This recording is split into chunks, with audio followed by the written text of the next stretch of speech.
El tema de hoy es la continuación de la semana pasada, Mateo 5:4. Jesús nos dice, bienaventurados los que lloran, porque ellos serán consolados. Vimos de que el llanto que es bienaventurado no es cualquier llanto. Cualquier persona puede llorar por una frivolidad, por haber tenido un mal día, o aún por cólera, aún por rabia. Pero el llanto que es bienaventurado es el llanto que viene de la pobreza espiritual, el llanto que nace del pobre en espíritu, y el llanto es el llanto de aquel que llora por su propio pecado, de aquel que llora por los pecados de su nación, de aquel que llora buscando refugiarse en Dios, de aquel que llora juntamente con el que llora por un llanto nacido de la compasión, de aquel que llora también por su anhelo de encontrarse con una mayor manifestación de Dios en su vida. Esos son los llantos que son bienaventurados, y ese llanto de estas diferentes razones es el que Jesús promete que los que lloran de esta manera serán consolados. Algo interesante aquí es que aquí Jesús está anunciando el cumplimiento de la profecía de Isaías. Isaías había profetizado cuando viniera el Mesías iba a ser ungido con el Espíritu de Dios para predicar buenas nuevas a los pobres. Y vemos que Jesús lo primero que hace es predicar buenas noticias a los pobres de espíritu. Y también había sido enviado, Isaías 61:1, para vendar a los quebrantados de corazón, para proclamar libertad a los cautivos, liberación a los prisioneros. Y ese vendar a los quebrantados de corazón está ligado con este consuelo que él trae para los que lloran, pero el verso 2 dice claramente, para consolar a todos los que lloran y para conceder que a los que lloran en Sión se les dé diadema en lugar de ceniza, aceite de alegría en lugar de luto, manto de alabanza en vez de espíritu abatido, para que sean llamados robles de justicia, plantío de Jehová para gloria suya. Vemos cómo Isaías tiene esta etapa donde el hombre termina siendo un roble de justicia, un árbol plantado junto a corrientes de agua, un árbol verde, un árbol que está siendo próspero en todo lo que hace. Pero ese árbol viene de haber sido pobre y haber oído las buenas nuevas, y de haber tenido el corazón quebrantado y haber sido vendado, y de haber llorado, de haber sido consolado. Pero es interesante que no es cualquiera que llora, son los que lloran en Sión, y eso quiere decir los que lloran en la presencia de Dios, los que lloran en su búsqueda de Dios. La Biblia nos llama a llorar nuestro dolor, la Biblia nos invita a lamentarnos, y de alguna manera, ¿por qué decimos esto? Porque la Biblia está llena de lamento. Para nuestra mentalidad, el gozo y el lamento son opuestos. El gozo lo entendemos como reaccionar ante la vida con risas, con alabanza, con alegría, y por supuesto que la Biblia nos llama a eso. Y el lamento, el llanto, el luto es reaccionar ante las situaciones de la vida con dolor, con llanto, con desilusión. La mayoría piensa que el cristianismo bíblico es una religión de gozo, y por supuesto que sí, pero según la Biblia no hay ningún gozo verdadero que no vaya precedido por el lamento. De hecho, el lamento es el tipo predominante en el libro de los Salmos. Hay salmos de acción de gracias, hay salmos de confianza, hay salmos mesiánicos, hay salmos reales, pero la mayoría de salmos son salmos de lamento.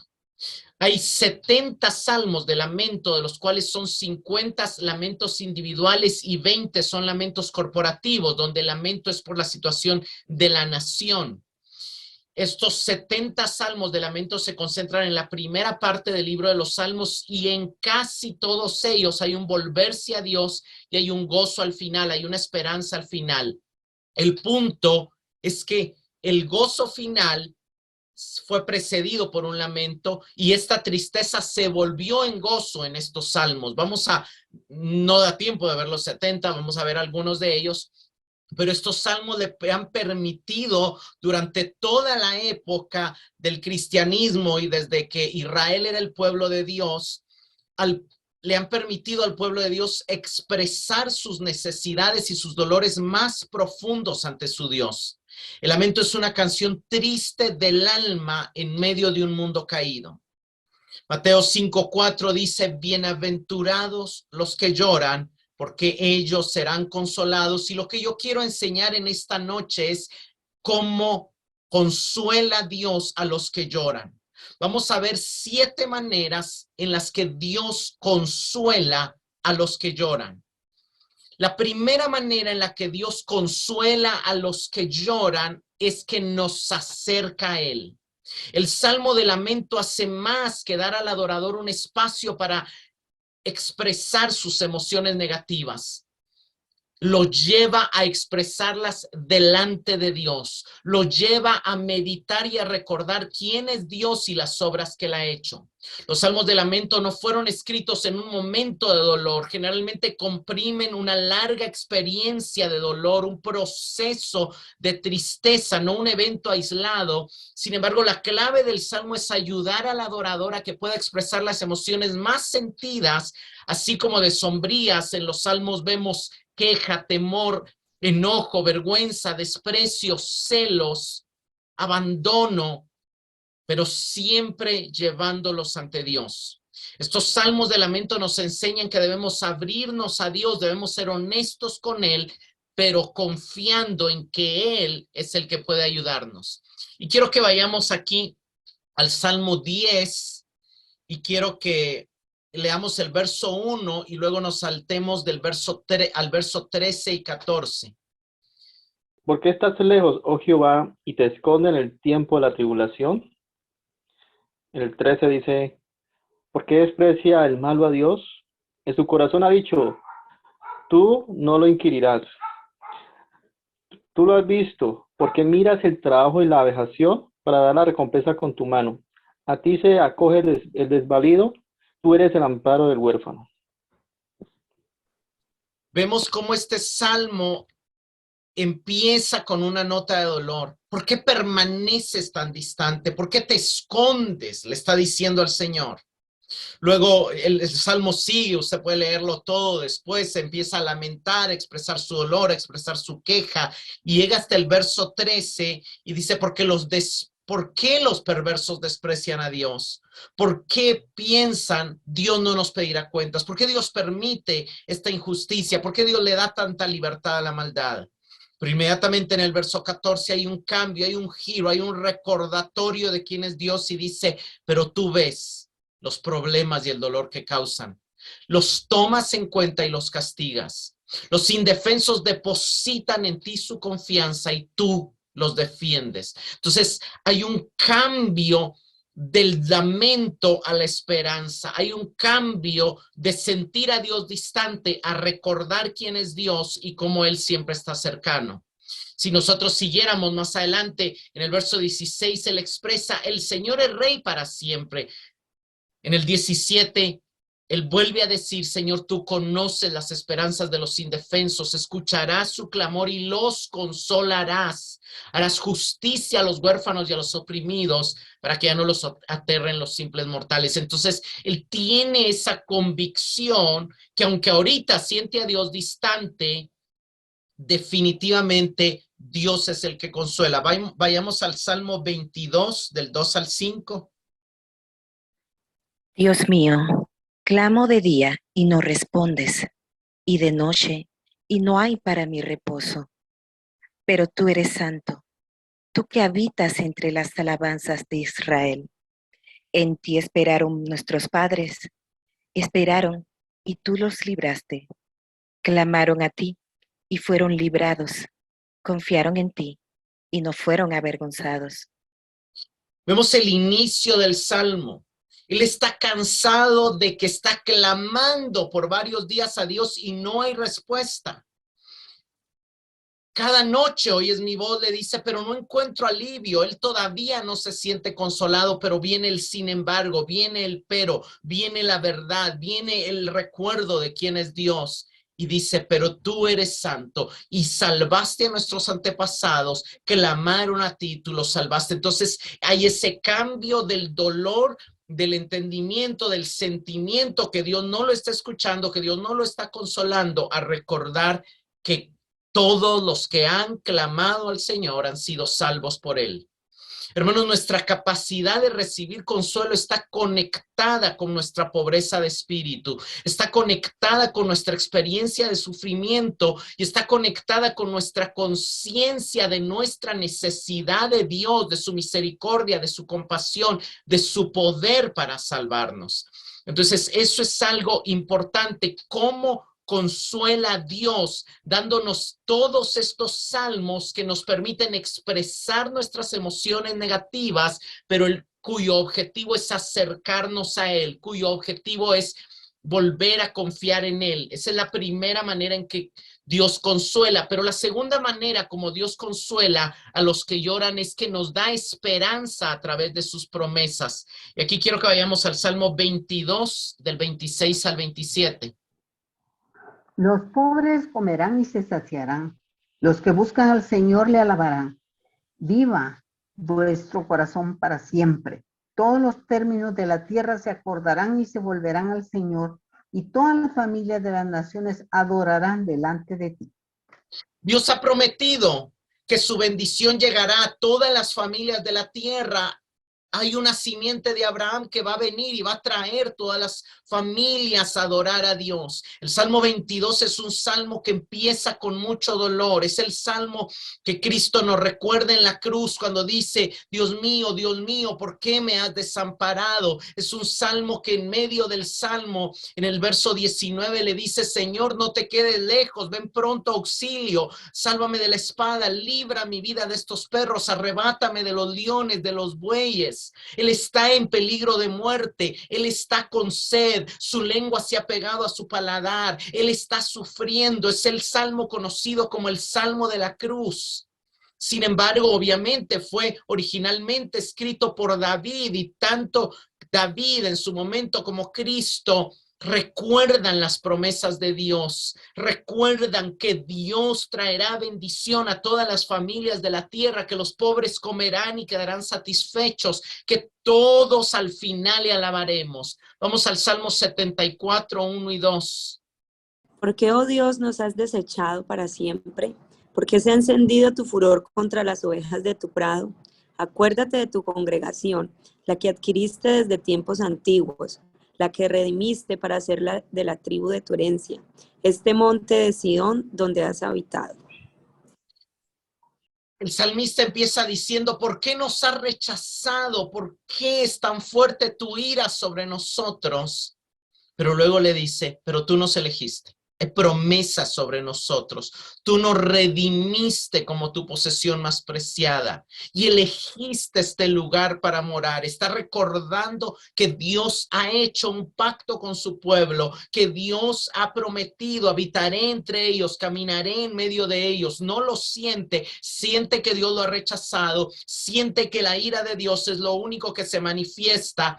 Pero él recuerda las promesas de Dios, recuerda que Dios habló acerca de su pueblo, recuerda que Dios habló acerca de ellos. Más adelante en el mismo salmo le dice, Señor, ya no vemos tus maravillas, ya no hay profetas, ¿hasta cuándo dejarás que tus enemigos insulten? En el verso 10, pero en el verso 12 vuelve a confiar y dice, tú eres rey, desde hace siglos traes salvación a la tierra. Y empieza a recordar sus obras. ¿Por qué? Porque el primer éxodo nos recuerda que habrá un segundo éxodo cuando salgamos de este mundo caído. Entonces, ¿cómo consuela Dios a los que lloran? Recordándonos, dándonos esperanza a través de sus promesas. Aparte de darnos la oportunidad de expresar nuestro dolor, para acercarnos a Él. Eso era la primera. La segunda es darnos oportunidad. La tercera forma en que Dios consuela a los que lloran es que Él convierte la tristeza en gozo. Vamos aquí al Salmo 126, 5 y 6. Los que sembraron con lágrimas, con regocijo segarán. Irán andando y llorando el que lleva la preciosa semilla, mas volverá a venir con regocijo, trayendo sus gavillas. Este es un salmo que celebra el regreso de los cautivos a Sión. Empieza alabando al Señor porque trajo a los desterrados de regreso a Jerusalén y eso produjo risas, produjo cantos de alegría, dice el verso 2. Y en el verso 3 hace un estribillo donde dice: el Señor ha hecho maravillas, ha restaurado nuestro bienestar. Y entonces ahí viene la declaración de la verdad. Se necesita sembrar con lágrimas, pero se recogerá con regocijo, se recogerá con gritos de alegría. Dios usará las lágrimas como materia prima para producir gozo. Dios usa el llanto derramado en su presencia por causa del dolor para producir gozo, alabanza, alegría en su presencia también. Esa tristeza está conectada al llanto que se sembró, porque si no hay siembra, no hay cosecha, pero no se siembra llanto para cosechar más llanto. En Dios se siembra llanto para cosechar alegría.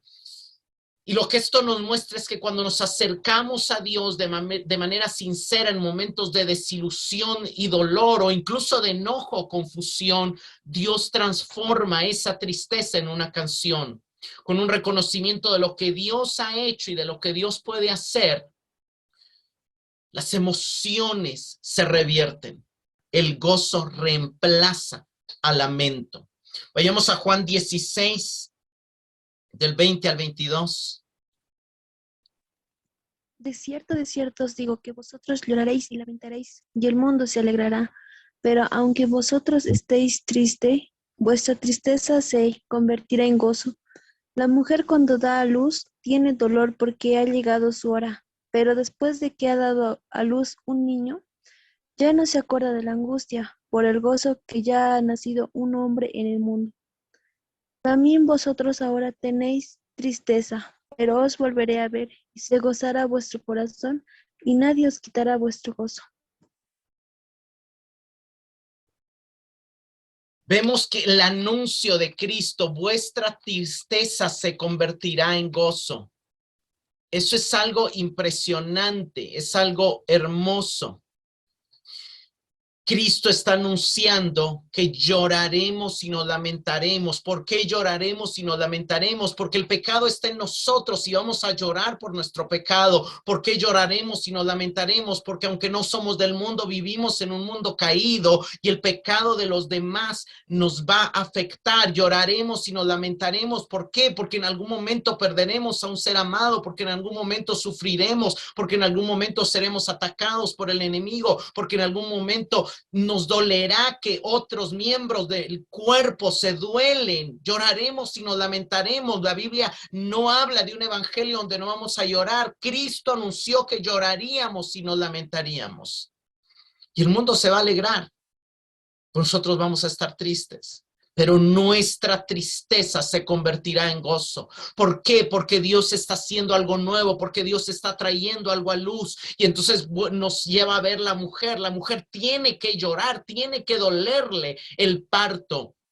Pero cuando el niño nace, esa angustia, esa alegría se convierte en tristeza. Ahorita tenemos aflicción, nos dice Cristo, pero nuestro corazón se alegrará y nadie quitará nuestro gozo. Vayamos a Isaías 61 del 1 al 3. El Espíritu de Jehová, el Señor, está sobre mí porque me ungió Jehová, me ha enviado a predicar buenas nuevas a los abatidos, a vendar a los quebrantados de corazón, a publicar libertad a los cautivos y a los presos apertura de la cárcel, a proclamar el año de la buena voluntad de Jehová y el día de venganza del Dios nuestro, a consolar a todos los enlutados, a ordenar que a los afligidos de Sión se les dé gloria en lugar de ceniza, óleo de gozo en lugar de luto, manto de alegría en lugar del espíritu angustiado, y serán llamados árboles de justicia, plantío de Jehová para gloria suya. Vean, esta es la escritura que Jesús posiblemente está citando o aludiendo al decir consolar a los que lloran. Es la misma frase que aparece al final del verso 2 y al inicio del verso 3. Dice, para consolar, para eso me ungió Dios, para consolar a todos los que lloran y para conceder que a los que lloran en Sión se opere una transformación en ellos. La ceniza de luto se va a transformar en gloria, en diadema, en resplandor. La palabra puede traducirse ahí tanto como diadema, como gloria, como resplandor. El punto es que en lugar de ceniza va a haber un resplandor, va a haber gloria, va a haber luz, va a haber iluminación, va a haber entendimiento. En lugar de luto va a haber aceite de alegría, óleo de gozo. En lugar de espíritu abatido, que era el espíritu de los pobres en espíritu, va a haber manto de alabanza, va a haber una cobertura de alabanza por su justicia, porque me vistió con vestiduras de salvación y con manto de justicia, dice otro pasaje en Isaías, y ese manto de justicia se conecta al manto de alabanza. Ahorita vamos a ver cómo. Y para que sean llamados robles, para que tengan ese florecimiento, esa bienaventuranza, esa felicidad. La felicidad verdadera no es posible alcanzarla sin haber llorado. Se necesita haber llorado para poder llegar a ser bienaventurado. Pero todo esto para que Él sea glorificado. Vamos a Isaías 57, 18 y 19. He visto sus caminos, pero le sanaré y le pastorearé, y le daré consuelo a él y a sus enlutados. Produciré fruto de labios, paz, paz al que está lejos y al cercano, dijo Jehová, y lo sanaré. Vean lo hermoso que está diciendo él. Lo sanaré, lo guiaré y le daré consuelo. ¿A quién? Cuando vamos al contexto, al contrito y humilde de espíritu, en el verso 15. Verso 15 lo vimos cuando vimos la pobreza de espíritu, y cuando Dios hace ese anuncio: yo habito en lo alto y sublime, en lo santo, en lo alto, pero también con el contrito y humilde de espíritu. Y luego sigue diciendo: no contenderé para siempre, ni para siempre estaré enojado. A causa de la iniquidad me enojé y lo herí, escondí mi rostro y me indigné. Está hablando de cómo él llevó a su pueblo a ese estado de humillación, a hacerle ver su pobreza espiritual. Pero él ha visto sus caminos, él ha visto volverse a él ha visto el arrepentimiento. Y ahí viene el anuncio: lo sanaré, lo guiaré, lo consolaré, no solo a él, sino a los que con él lloran, y pondré alabanza en sus labios. ¿Qué va a hacer Dios? Cambiar la tristeza en gozo. ¿Qué va a hacer Dios? Poner alabanza en nuestros labios. Ahora, ¿cómo Dios hace esto? ¿Cómo Dios convierte la tristeza en gozo? No lo vamos a leer, pero en Joel 2:17 hay un llamado de parte del profeta Joel para los sacerdotes, y dicen: lloren los sacerdotes, ministros del altar, y digan: perdona, oh Jehová, a tu pueblo, no desprecies tu heredad. Pero más adelante, en el verso 28, dice: y sucederá que después de esto derramaré mi espíritu sobre toda carne. ¿Cómo convierte Dios la tristeza en gozo? Enviando a su espíritu. Cristo nos recuerda y nos habló en Juan 14: yo rogaré al Padre y os dará otro consolador para que esté con vosotros para siempre. En Juan 16:7, Él nos dice: les conviene que yo me vaya, porque si no me voy, el consolador no vendrá a vosotros, pero si me fuere, lo enviaré. Y aquí quiero que vayamos a Romanos 8, 15 y 16. Porque todos los que son guiados por el Espíritu de Dios, los tales son hijos de Dios. Pues no habéis recibido un espíritu de esclavitud para volver otra vez al temor, sino que habéis recibido un espíritu de adopción como hijos, por el cual clamamos: Abba, Padre. El Espíritu mismo da testimonio en nuestro espíritu de que somos hijos de Dios. Miren, hermanos, Isaías anunció que iba a haber un cambio de posición, que iba a haber un cambio de vestidura, que iba a haber un cambio de lo que cubría la cabeza. Todo eso hace referencia al envío del Espíritu sobre nosotros. Todo eso hace referencia a que fuimos ungidos con el Espíritu Santo, a que todo se nos dio a beber el mismo Espíritu, a que fuimos vestidos por el Espíritu. Cuando Cristo habló del Espíritu, dijo, seréis revestidos del poder de lo alto. Cuando Cristo habló del Espíritu, dijo que éramos ungidos con el Espíritu Santo. Primera Juan habla de que todos tenemos la unción del Santo. Cuando Cristo habla del Espíritu, habla de beber del mismo Espíritu. Cuando Cristo habla de la justificación que confirma el Espíritu, habla de un manto también.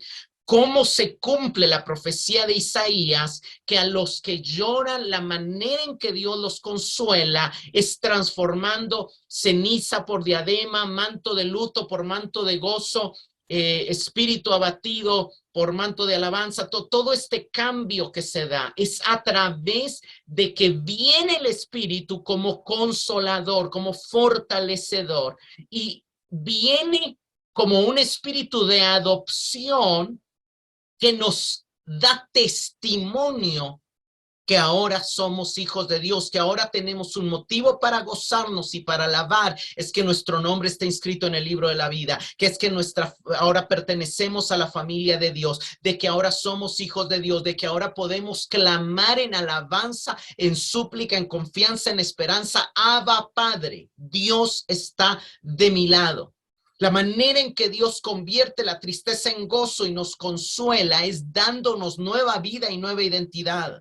Hermanos, siempre una de las principales batallas como creyentes que tenemos es que el enemigo va a enviar personas, recuerdos, cosas, situaciones que tratarán de mentirte diciéndote que tú eres el mismo que pecó, que tú eres el mismo que tuvo trauma en la niñez, que tú eres el mismo que eras antes de venir a Cristo, que tú eres el mismo antes de que Dios te diera victoria y derramara su gracia en ciertos aspectos de tu vida. Pero tu trabajo, tu responsabilidad es recordar que eso no es cierto, que eres nuevo en Cristo, que tienes el testimonio de que eres hijo de Dios, de que fuiste transformado, de que te fue quitado el vestido de luto y te fue dado un vestido de alabanza, que te fue quitada la ceniza y te fue dado una diadema, te fue dado su espíritu como resplandor, que te fue quitado el espíritu abatido y te fue puesto un cántico en tu boca. Todo esto, que te fue quitado el vestido de luto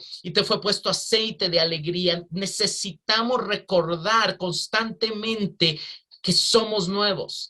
Hermanos, ser consolado es disfrutar de lo nuevo que ya tenemos. En Corintios, Pablo dice, no tenemos el espíritu del mundo para conocer lo que tenemos el mundo, sino que tenemos el Espíritu de Dios que nos anuncia lo que hemos recibido de parte de Dios. Sí, a veces el llanto viene porque hemos perdido algo valioso, pero el consuelo viene al recordarnos que hemos recibido mucho más de lo que merecíamos. Fuimos adoptados, fuimos reconciliados, fuimos perdonados, fuimos salvados. Hay cosas que perdemos. A veces son temporales y son insignificantes. A veces son muy valiosas cuando se refieren a un ser amado. Pero la esperanza no se ha perdido. Y eso lo vamos a seguir viendo. ¿Cómo consuela Dios a los que lloran? Número 1, acercándonos a Él. Número 2, dándonos esperanza. Número 3, convirtiendo nuestra tristeza en gozo. Número 4, por la transformación de nuestro carácter y por la transformación del carácter de nuestros hermanos. Vamos al Salmo 84, del 5 al 8. Bienaventurado el hombre que tiene en ti sus fuerzas, en cuyo corazón están sus caminos. Atravesando el valle de lágrimas, lo cambian en fuente cuando la lluvia llena los estanques. Irán de poder en poder, verán a Dios en Sión. Este salmo nos muestra que es un salmo que habla de un peregrinaje hacia Sión. Por eso el verso 7 termina, verán a Dios en Sión. En el verso 5 dice, bienaventurado el hombre cuya fuerza está en el Señor. Y eso es una forma figurativa de decir el que confía en el Señor para que le dé fuerza de hacer el viaje hacia Jerusalén. Y esta es una fuerza extraordinaria que viene del Señor. Está hablando de un peregrinaje y dentro del peregrinaje hay un valle que es un área sumamente seca, un área sumamente difícil, que es tan difícil por la sequedad, por lo difícil que es pasarla, que se le ha llamado el Valle de las Lágrimas. Cada vez que se atraviesa ese valle, hace llorar a sus transeúntes. Sin embargo, en ese viaje específico, en medio de este viaje, Dios envía lluvia. Dios envía lluvia y esas lágrimas que estaban derramando los peregrinos por estar atravesando ese valle difícil, ese valle de sombra de muerte, entonces sus lágrimas se convierten en fuente, porque Dios llena ciertos estanques que hay en ese valle de agua con la lluvia que Él está enviando. No es que sus lágrimas sean las fuentes, sino que Dios responde a sus lágrimas enviando lluvia para saciar su sed y para consolar su dolor. Hay una transformación interna que se da en ellos y hay una transformación de parte de Dios. Número uno, ellos están confiando en Dios, ellos están poniendo sus fuerzas en Dios y le están diciendo, Dios, tú me tienes que dar las fuerzas para hacer el viaje porque el viaje está difícil, porque hay que pasar por ese valle. Y aunque pasan ese valle, las lágrimas igual las derraman, pero Dios envía lluvias para secar sus lágrimas y para darles de beber agua. Y ahí viene el verso 7, irán de poder en poder, verán a Dios en Sión. Es interesante porque la frase en cuyo corazón están tus caminos, lo que quiere decir es que en esos corazones, es decir, el viaje está en su mente, tienen la intención de hacer el viaje y su deseo y su decisión es ir a Dios. ¿Y qué hace Dios? Dios los fortalece.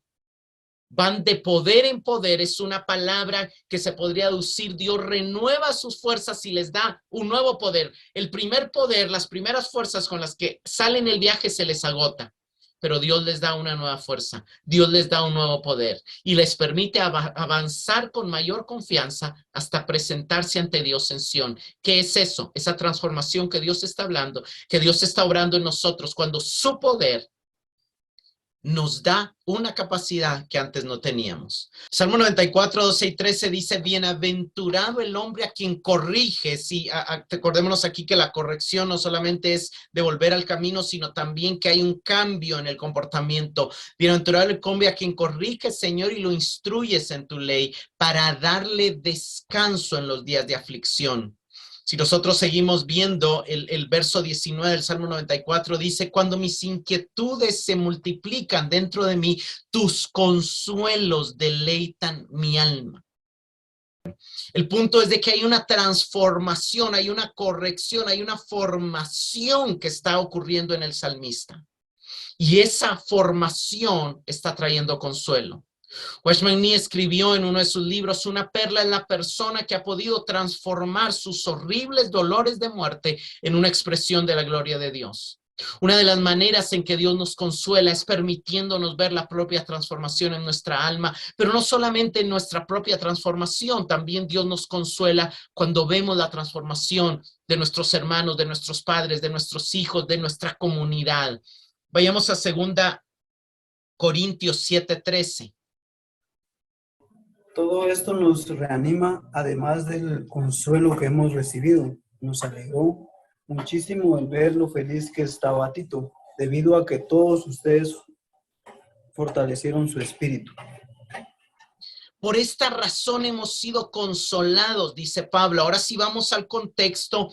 Pablo escribió una carta de corrección y mandó a Tito para ver cuál era el estado de los corintios, y en el verso 11 decimos, ¿qué solicitud ha producido esto en vosotros? Tristeza piadosa, vindicación de vosotros mismos, indignación, temor, afecto, celo, castigo del mal. O sea, cuando Pablo vio que la primera carta había producido un efecto de temor, de arrepentimiento, de afecto, de que habían castigado el mal, y Tito le trae ese informe, él les dice, hemos sido consolados. Hemos sido consolados, Tito y yo.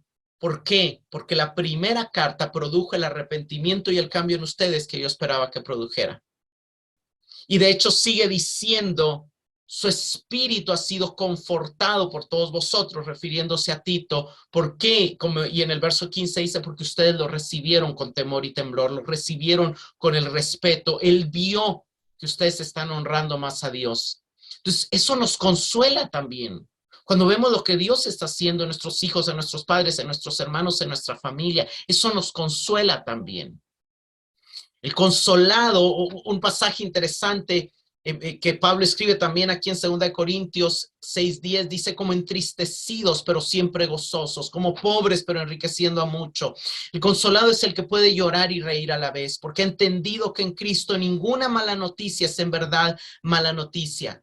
Se ha muerto un ser amado o él mismo está en riesgo de muerte, pero en Cristo ya no hay muerte. Se va a destruir la tierra, pero Cristo va a hacer una nueva. Ha sido herido, pero sanará. Ha sido lastimado, pero Jesús es su médico. Ese es el consuelo de aquel que está siendo transformado y está siendo renovado en su mente. ¿Cómo consuela Dios a los que lloran? Acercándonos a Él, dándonos esperanza, compartiendo nuestra tristeza en gozo, transformando nuestro interior, formando nuestro carácter, pero también Dios nos consuela por la expresión de amor de nuestros hermanos. Vamos aquí a Colosenses 2:1 y 2. Porque quiero que sepáis cuán gran lucha sostengo por vosotros y por los que están en la Odisea, y por todos los que nunca han visto mi rostro, para que sean consolados sus corazones, unidos en amor, hasta alcanzar todas las riquezas de pleno entendimiento, a fin de conocer el misterio de Dios, el Padre, y de Cristo. Amén. Pablo dice, quiero que sepan que yo sostengo una lucha por ustedes, que yo los tengo en mis oraciones, que yo sentí importante escribirles esta carta, que tengo amor, pasión, devoción para que ustedes sigan creciendo. ¿Por qué quiero que lo sepan? Para que sean consolados sus corazones. Hermanos, a veces malentendemos y vamos a llegar a esa parte del sermón donde leemos, que no sepa tu mano izquierda lo que sepa tu derecha, y decimos, no hay que decirle a nadie lo que estamos haciendo por él, pero no, a veces es importante decirle a los hermanos, estoy orando por ti, puedes contar conmigo, estoy orando por tu dolor, sé que está siendo difícil. ¿A cuántas personas que perdieron un ser querido, tal vez hace poco hemos llamado y decirlo, sigo orando por ti, sé que todavía has de estar luchando? Es importante hacerlo. Pablo a todas las iglesias que les escribe les dice, estoy orando por ustedes, estoy luchando por ustedes. Vamos a primera Tesalonicenses 3:6 y 7. Pero cuando Timoteo regresó, nos dio buenas noticias de vuestra fe y amor, y que siempre nos recordáis con cariño, y que deseáis vernos como también nosotros a vosotros. Por eso, hermanos, en medio de toda nuestra necesidad y aflicción, fuimos consolados al saber de vuestra fe. Fuimos consolados. ¿Por qué fueron consolados Pablo y Timoteo?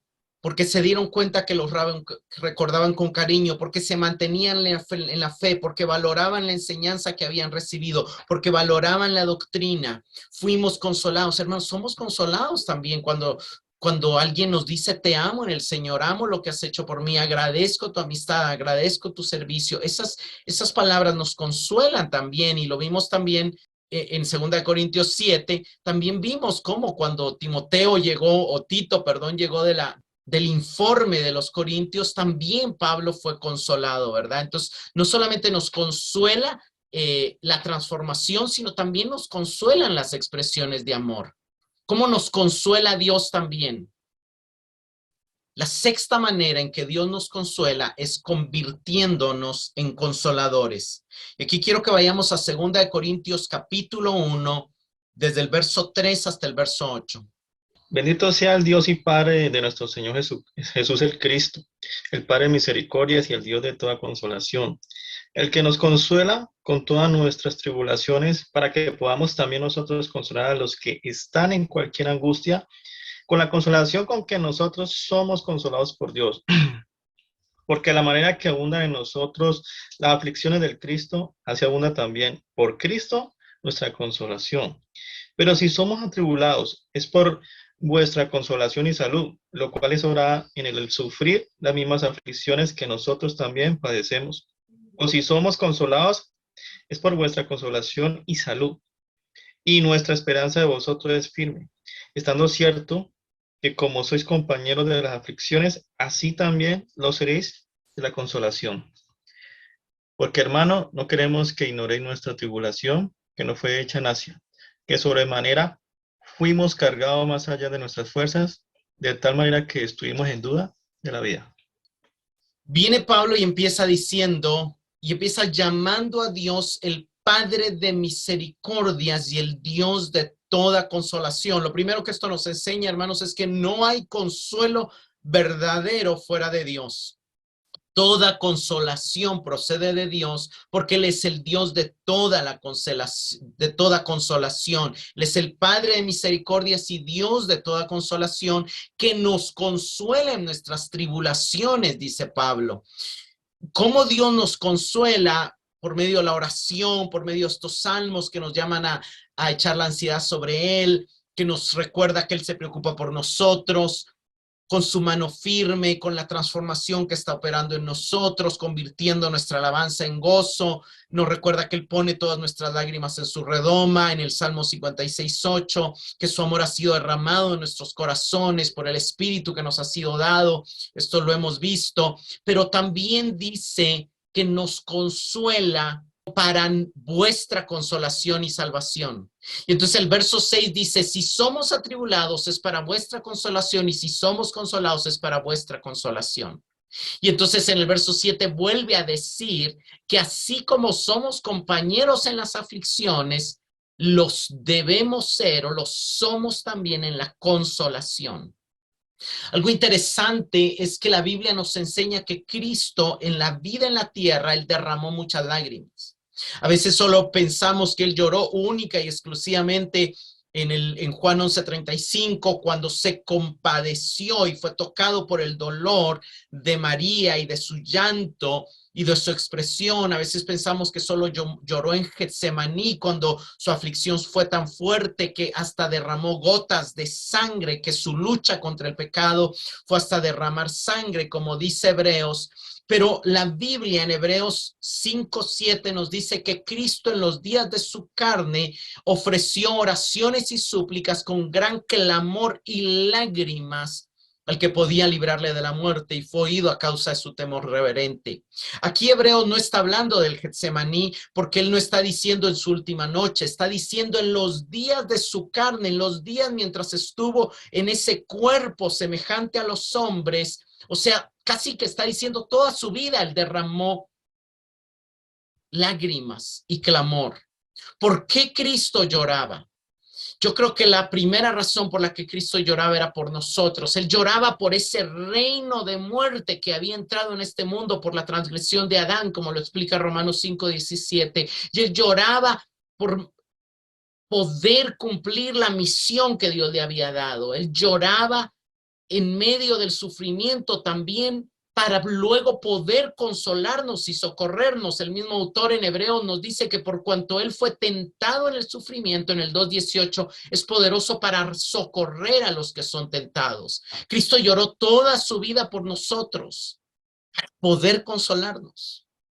Y él fue consolado cuando nos consoló, perdonando nuestros pecados en la cruz. Él fue consolado cuando nos redimió en el madero. Él fue consolado cuando derramó su sangre por nosotros. Y nosotros también, una de las maneras en que somos consolados es cuando podemos fortalecer, consolar, animar a otros. Paul Tutts escribe, las escrituras enseñan que Dios se deleita en la muerte de un creyente y una de las razones es porque esa muerte implica el ministerio de consolación de Dios. La muerte de un creyente estimula nuestro anhelo por su reino, pero también nos llama a estar en la casa de luto. La muerte de un creyente nos hace anhelar la consumación de la redención, el regreso de Cristo, pero también nos hace dolernos con el que se duele. Cuando Pablo habla de la muerte de los creyentes en 1 Tesalonicenses 4:18, él termina diciendo: consolaos, confortaos, animaos unos a otros con estas palabras. ¿Con qué palabras? Con la realidad de que tanto muertos como vivos recibiremos al Señor en el aire y estaremos para siempre con el Señor. Respecto a esto, Jacques Philippe escribe algo muy importante. Él dice: hay una gran necesidad de consuelo en el mundo de hoy, pues hay muchos sufrimientos, a menudo escondidos y silenciados, que no encuentran el alivio al que aspiran. El grito del Salmo 69:21: he esperado compasión, pero no la hubo. Busqué consoladores, pero no los hallé. Resuena más fuerte hoy que nunca. Pienso que la mayoría de la gente tiene más necesidad de consuelo y aliento que de reproches y de ataques, dice Jack. Es claro que debemos dar testimonio de la verdad del Evangelio. Es claro que debemos recordar algunas verdades necesarias, pero ser cristiano no significa dar lecciones continuamente a los demás. Es mucho más inclinarse con amor y misericordia ante la angustia del mundo y devolver a otros la confianza y la esperanza que han perdido. Si vivimos plenamente las bienaventuranzas, estaremos en condiciones de convertirnos en consoladores para todos los corazones rotos. La iglesia está encargada de proclamar a todo hombre y a toda mujer las palabras de aliento del Apocalipsis. No llores, porque el león de la tribu de Judá, la raíz de David, ha vencido. Hermanos, Dios nos consuela cuando nos convertimos en consoladores para otros. Y como número 7, cómo Dios consuela a los que lloran. El consuelo pleno y completo lo recibiremos en los nuevos cielos y en la nueva tierra, donde Dios enjugará toda lágrima y eliminará el dolor para siempre. Apocalipsis 21:4. Enjuagará Dios toda lágrima de los ojos de ellos, y ya no habrá muerte, ni habrá más llanto, ni clamor, ni dolor, porque las primeras cosas pasaron. Vi un cielo nuevo y una tierra nueva, la nueva Jerusalén descendiendo. Y una voz del cielo decía: el tabernáculo de Dios con los hombres. Y luego dice: enjugará Dios toda lágrima. Y ya no habrá más muerte, ni habrá más llanto, ni clamor, ni dolor. Hermanos, allá recibiremos el máximo y completo consuelo. Pero saber eso desde ya nos consuela hoy. Ser consolado es vivir con la convicción de que Cristo vendrá y poder esperar pacientemente en el Señor. Ser consolado es enterrar a un ser amado que murió en Cristo con la certeza de que resucitará y de que lo volverás a ver. Ser consolado es convivir con tu hijo enfermo de una enfermedad que tal vez va a afectar toda su vida aquí en la tierra, pero al mismo tiempo celebrar que en la eternidad su estado será glorioso. Hay una riqueza y una felicidad en ser consolado que solo la puede recibir el que primero ha llorado. Nadie se esperaba que Jesús dijera que la verdadera felicidad se relacionaba con llorar. Nadie se esperaba: bienaventurados los que lloran. Pero Jesús está mostrando que una vida satisfactoria y significativa incluye el haber experimentado el ser consolado. Y el ser consolado implica haber llorado. Como preguntas de reflexión, ¿te hacen tus lágrimas acercarte a Dios y meditar en Él y en sus obras? ¿Las diriges en la dirección correcta? En la búsqueda de su esperanza, en la búsqueda de confiar en Él, en la búsqueda de meditar en Él. ¿Conoces a Jesucristo como tu sumo sacerdote, como aquel que ha llorado por ti más de lo que quizá tú mismo has llorado y como quien se compadece de tu dolor y tu debilidad? ¿Te gozas aún en medio del dolor al saber que puedes clamar a Abba Padre, que tienes una nueva identidad, que lo que estás atravesando es temporal, pero sabes que has recibido vida eterna y que el sufrimiento presente no se compara con las glorias venideras porque tu mirada está puesta en las cosas eternas? Celebra la transformación de tu carácter que ha venido por medio del dolor y del consuelo de Dios. ¿Estás consciente que Dios ha permitido aflicciones en tu vida para poder consolarte con el objetivo de que tú también puedas consolar a otros? ¿Notas cómo la oportunidad de ser un consolador para alguien más le aporta significado y valor a tu vida? Y por último, ¿anhelas el día en que entraremos en los cielos nuevos y en la tierra nueva, donde no habrá más muerte, ni llanto, ni dolor, ni clamor? ¿Lo crees verdaderamente? Señor, te damos gracias por tu palabra. Te damos gracias por enseñarnos que tú estás comprometido con consolar a los que lloran. Gracias porque nos has dejado tantos salmos donde podemos expresar nuestras emociones de dolor y de lamento, pero con el objetivo de llevarnos a confiar en ti. Gracias porque has prometido, Señor, que tú convertirás nuestra tristeza en gozo y que aquí lloraremos, pero que después nos alegraremos con un gozo que nadie nos podrá quitar. Gracias porque usas el dolor para transformar nuestras vidas y las vidas de nuestros seres queridos. Gracias porque todas las lágrimas que hemos derramado en tu presencia están en tu redoma. Gracias porque nos consuelas para poder consolar también a otros, que podamos llevar consuelo, esperanza a aquellos que están atravesando por un dolor, tal vez oculto, tal vez silenciado, y que necesitan de alguien que les diga, no llores, porque el león de la tribu de Judá ha vencido, como le dijo el ángel a Juan, cuando él lloraba abundantemente porque no había quien desatara los sellos de ese libro. Gracias, Señor, por haber enviado al Consolador y no habernos dejado solos. Te alabamos y te adoramos, porque tú eres el Dios de toda consolación. Amén.